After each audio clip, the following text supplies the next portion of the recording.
Knit weaving is the process of catching a second yarn in the stitches.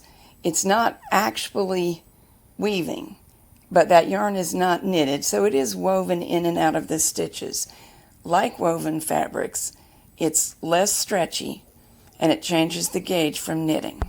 To make this Swiffer cover, the fabric was knit woven using furry yarn, and that actually works really well. And as you can see, the majority of the knit weaving shows on the purl side, so we usually use that as the right side of the fabric. This pattern will be coming out soon in Country Knitting of Maine News and Views, so that's one reason for this video. I want to be sure that you can make it and succeed at it, because it's a really good Swiffer cover. It's also possible to get a completely different kind of decorative effects, as in this Dreamweaver jacket. This is in my Sideways Styles for Bulkies book. Almost all machines can weave in the way that I'm about to show you. We've got the main yarn threaded in it the normal way. We're going to take a weaving yarn, and starting on the end where the carriage is, it's up my right, hang down a tail, and then weave over and under needles. I'm going over 2, under 2. It can be a more elaborate pattern, and it could even be over and under 1. And we'll let the carriage knit back from hold. And what happened is this pink yarn got caught in the stitches, but it's not actually knitted.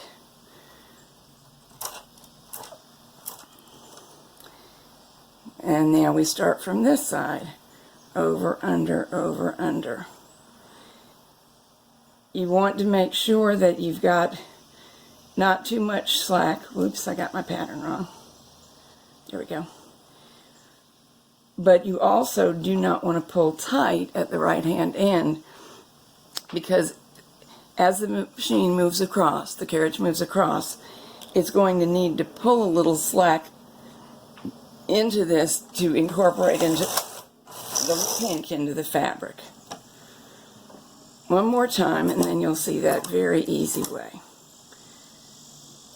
This isn't a particularly pretty result, but I chose these yarns because it's easy for you to see what's happening.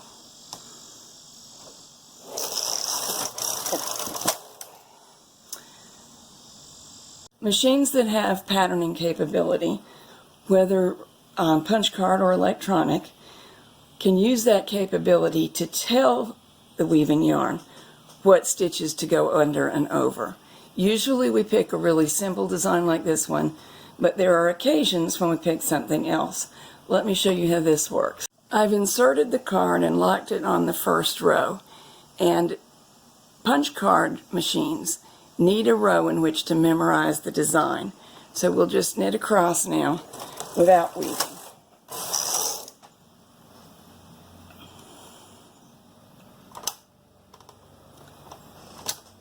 This is a studio, so see what's happening? When I flip the switch, let me pick this up so you can see. This switch tells me that it has memorized the design because this matches a row of this.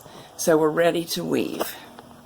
Most machines have weaving brushes, an auxiliary brush that may not be used for stockinette, but you should engage them for this job. And then we will hook the weaving yarn behind here while moving the carriage from right to left, and the one on the other side while moving the carriage from left to right. Other brushes do the same job, but they actually unscrew from the sinker plate, and this is showing you how to put them in. It's in most of the manuals. Some people leave them in once they're installed. Some people hardly ever use them, but that's where they go. And to the left is the bracket. Here it is marked with an arrow. In most Brother manuals, it's called the Weaving Yarn Guide. Occasionally, they become a little bit distorted, as this one has. When that happens, it's best to gently restore them to the position of the first one you saw. Splayed out like this can cause issues. You can see I already did a couple of rows just to make sure that I remembered correctly. and see how that yarn is not really a stitch, the pink, but it is caught. Now I'm releasing it from the bracket on the left, bringing it over to the right hand bracket.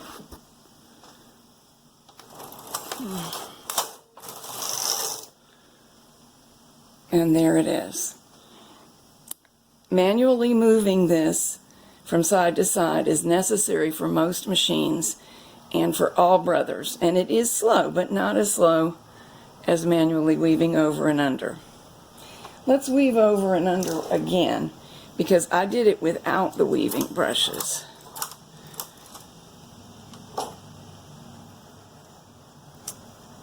Now, my card is still in, but it probably won't make any difference because usually knitting back from hold negates the card. Let's see if that happens. Yes, it is as I expected. It negated the card, and with the weaving brushes engaged, as you can see, it's neater than it was without them. And I think the reason is that extra push down that the brushes give as they move across the knitting.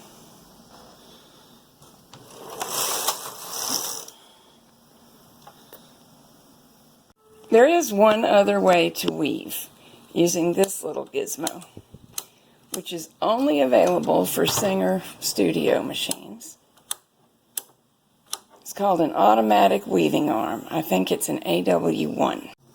This button changes the direction and sets up the weaving. I've got it set up to go right now with the button. And watch. Did you see the yarn change direction and pop into the bracket?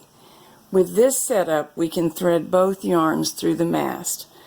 Now, there is supposed to be something called a changing cam. I can't find mine at the moment, so I'm going to show it to you manually. This is what I'm looking for, and when I find it, one will be placed on each side of the knitting, as shown in this diagram.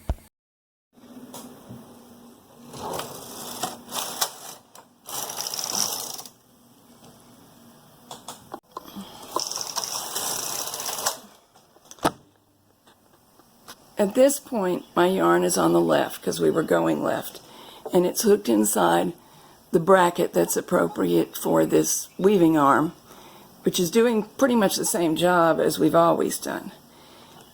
Now, if I manually click right and move the carriage a little bit to the left, notice that it releases the yarn from that bracket, and it'll pick it up into the correct bracket for rightwards movement. So I really need to find my changing cams, but it's not a disaster if you can't locate any. What this does is really very clever. We were going left. You can see that bracket holding the yarn.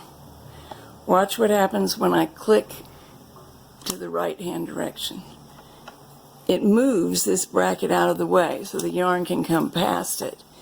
And it also puts this bracket into position to catch the yarn and pick it up when I come right. See? So if you plan to do a ton of weaving, this is definitely the way you would want to go. Just make sure that whatever you have to do, the beginning of every row, the weaving yarn is seated in its bracket. And if, like me, you're working without the changing cams, that's going to mean changing and moving a little farther in the original direction so that the yarn travels past the new bracket and gets picked up. One more thing you should know. It is possible to use a much thicker yarn for weaving than the machine would actually accommodate for knitting. This is Red Heart Super Saver. you know that's thick and rather coarse. It's a worsted weight, robust number 4 yarn. And here I'm working on a standard gauge machine. Look at the difference between an appropriate yarn for regular knitting and what I'm using. But watch. No problem. And some quite dramatic effects. Knitting a thick yarn like that in, I often do this. 2 plain rows. Now we're back to the side where the weaving yarn resides. And now I'll weave it in. Every row would be pretty dense. There are probably reasons you might want to do it,